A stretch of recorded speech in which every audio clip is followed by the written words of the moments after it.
Bienvenidos a Crimson Desert Channel.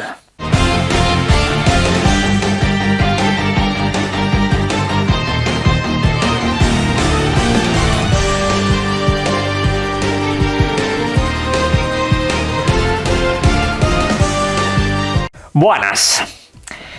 De verdad que entiendo que haya mucha gente que no es especialmente fan de este videojuego. Yo soy el primero que tenía más que dudas sobre este título desde que lo anunciaron, pero sin embargo debo decir que lo que ha sido la campaña, lo que ha sido la publicidad, lo que ha sido ese feedback en las redes sociales que Crimson Desert ha tenido con los jugadores me ha ganado completamente, porque literalmente han mostrado prácticamente todo lo que se puede mostrar de un videojuego. De hecho, creo que tenemos sobreinformación de este título. Habitualmente esto no sucede. Esto, pues en un videojuego es algo bastante raro, y eso es lo que a mí me ha transmitido mucha confianza. Es curioso, confiamos en otros estudios de desarrollo que nos muestran videojuegos un poco sin aportar básicamente nada, y con este que nos lo pone todo encima de la mesa tenemos dudas sobre su rendimiento en videoconsola. Como digo, es por ahí por donde me han ido ganando y que por ende le he dedicado mucho contenido. Pero en el vídeo de hoy de hecho vamos a ver unos últimos detalles que van a ser muy interesantes de comentar largo y tendido, sobre todo en cuanto a lo que puede llegar a mejorar este videojuego, especialmente si estáis en el mundo del PC, y ya veremos qué es lo que se podrá hacer dentro del mundo de las consolas, porque hay tela que cortar. En pantalla os voy a pasar una serie de imágenes fijas que se han extraído de la comparativa que ha sacado Digital Foundry, una comparativa sobre todo visual, aplicando pues la tecnología de reconstrucción de rayos, tanto en el caso de Nvidia como en el caso de AMD. Fijaros por ejemplo en esta imagen, donde vemos una zona pública, donde podemos observar un barril, unas bolas de cañón apiladas, además de un montón de cajas viejas. Lo que podemos percibir es que a la izquierda tenemos la versión estándar y a la derecha la reconstrucción de rayos. Una tecnología que precisamente lo que cambia es un poco la iluminación para que sea mucho más profunda y para que haya más ganancia de detalle en el entorno. Fijaros por ejemplo en donde está dando la luz, en la parte derecha.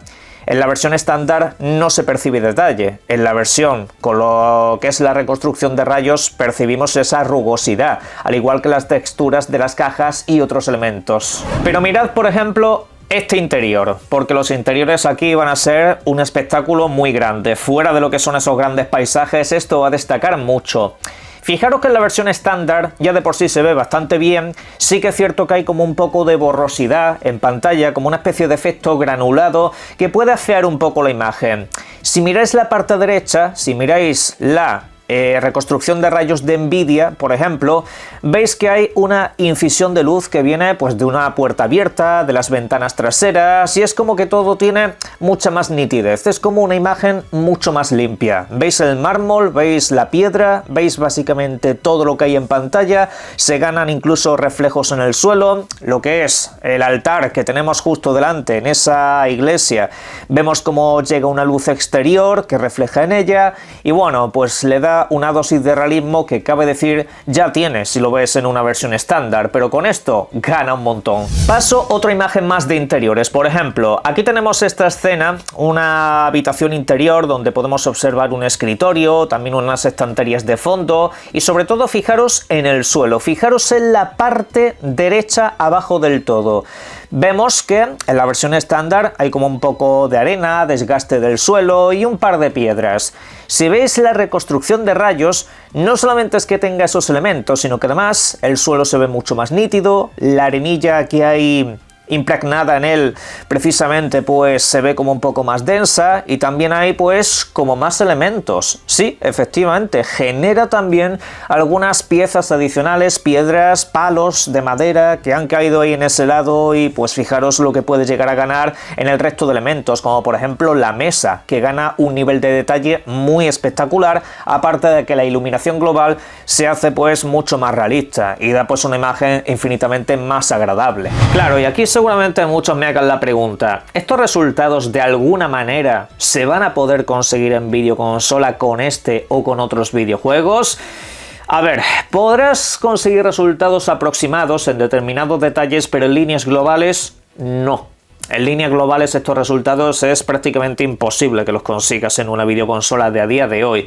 Ahora veremos qué es lo que puede pasar con las consolas del futuro. La cuestión es, lo que mejor está funcionando en consola son las tecnologías propias. Eso es prácticamente lo mejor que te pueden ofrecer, porque las limitaciones están ahí. Tenéis que tener en cuenta que estamos hablando de dispositivos de 2020, cuando hablamos de la Xbox Series y de la PlayStation 5. Al final, pues sí, tienes la PlayStation 5 Pro, que te ofrece una tecnología propia, que al final hace un poco los resultados que te ofrece la tecnología FSR de AMD, que es la que lleva aplicada la videoconsola. Y es ahí donde tenemos el kit de la cuestión. Las tecnologías que tengan las futuras videoconsolas serán las de AMD. Es decir, aquí todo lo que hablamos que ofrece Nvidia y este tipo de cosas, pues no lo vamos a poder ver ni de coña en una Xbox Helix, por ejemplo, porque alguno tiene en la cabeza que como esa videoconsola va a ser muy cercana al mundo del PC, te va a ofrecer todo esto que estamos comentando aquí del PC. No. Repito, si se supone que finalmente no es un PC, sino que es una videoconsola, es un sistema que tú verás completamente cerrado, al cual no le podrás cambiar la gráfica ni cosas por el estilo, pues lo que te vas a zumbar básicamente es una cosa de AMD, ¿vale? Aquí no va a haber nada que puedas modificar. En el caso de que pudieras, ya sí que no podríamos decir que eso como tal es una videoconsola, sino que sería un ordenador, pero es que yo creo que va a ser un dispositivo completamente cerrado. Y ya sabéis que dentro de todo esto hay una diferencia entre las tecnologías que te ofrece AMD y las que te ofrece Nvidia. Fijaros, os dejo aquí esta imagen estática que es bastante reveladora acerca de lo que estamos comentando. Están comparando una AMD RX 9070 con una RTX de Nvidia 5080. Bien, se está aplicando la calidad cinemática, o sea, la máxima resolución posible con 4K, en ambos casos, una con la generación de rayos activada y otra con la generación de rayos desactivada, con otra modalidad pues un poco más modesta. Bien, con AMD vemos que en ese modo calidad cinemática con 4K y sin la generación de rayos alcanza los 52 frames por segundo en una escena tranquila, en una escena relativamente relajada de entorno donde parece que hay ciertas piezas del escenario que se están moviendo. Luego, si aplicamos la generación de rayos, baja hasta los 39 frames por segundo. Esto pues parece una cifra que más o menos va oscilando de manera constante. Mientras que si nos vamos a las tecnologías de Nvidia, observamos que en ese modo cinemático, sin tener la reconstrucción de rayos activada, incluso supera los 60 frames por segundo. Es una absoluta salvajada. Y luego cuando le aplicas la reconstrucción de rayos para ver todos estos detalles que hemos estado observando en pantalla, se queda en unos 51 frames por segundo, estables, generalmente estables. Es decir, Nvidia con la reconstrucción de rayos activada tiene prácticamente la misma tasa de rendimiento que AMD con esa reconstrucción de rayos desactivada. Fijaros que, llevando más carga encima, Nvidia es capaz de soportar muchas más tecnologías de mejora aplicada, aunque acaba de decir que en alguna de estas tecnologías hay alguna que otra pequeña falla, sobre todo en algunas paredes lejanas, pero bueno, son cosas menores que poco a poco están corrigiendo. Con lo cual, en las consolas actuales podréis conseguir resultados muy buenos, aplicando un poco de todo y forzando la máquina hasta el máximo, pero no llegará a eso. Principalmente porque no son consolas que tengan los chips de Nvidia, ni tampoco esas gráficas que nos ofrecen esas posibilidades, ni mucho menos esas tecnologías. Obviamente todo esto va a ir avanzando, va a ir progresando. Seguramente con las consolas que se lancen a finales del año que viene, con esa nueva Xbox Helix y con esa PlayStation 6, sí que tengan aplicada pues alguna que otra mejora, por supuesto. Habrá rescalado por inteligencia artificial y ese tipo de cosas que te permitirán pues aproximarte mucho a eso. Pero claro, para cuando lleguen ahí, Nvidia ya habrá dado también otro salto tecnológico que va a dejar todo esto atrás. Y posiblemente lo que acabamos de ver no es que te rinda a 60 frames, sino que te podrá rendir a 120. Siempre va a haber una distancia muy marcada en ese sentido. AMD, pues de ese mercado de la potencia, ese mercado que intentaba competir con Nvidia, ya lo está dejando un poco atrás. Es decir, AMD creo que tecnológicamente es excelente, por algo. La gente de las videoconsolas los contrata para fabricar fabricar sus dispositivos, pero las limitaciones están ahí. Ellos esa alta gama ya no la persiguen de una manera tan descarada. Y aquí, pues lo dicho, estamos hablando de Digital Foundry, un canal, medio de comunicación que específicamente pues se dedica a esto y que sabe muy bien qué es lo que tiene que tocar en cada momento para conseguir estos resultados. El público general ya veremos hasta qué punto lo puede llegar a conseguir, pero fijaros lo que es la actualidad real del videojuego. La actualidad real no resulta simple y llanamente en vamos a poner un videojuego súper potente gráficamente, no, sino que ya se está derivando todo a tecnología externa. Esto ya no es tanto que lo haga el desarrollador como tal, esto ya es el dispositivo, la gráfica, la consola, que va a hacer mucho de ese trabajo por ellos.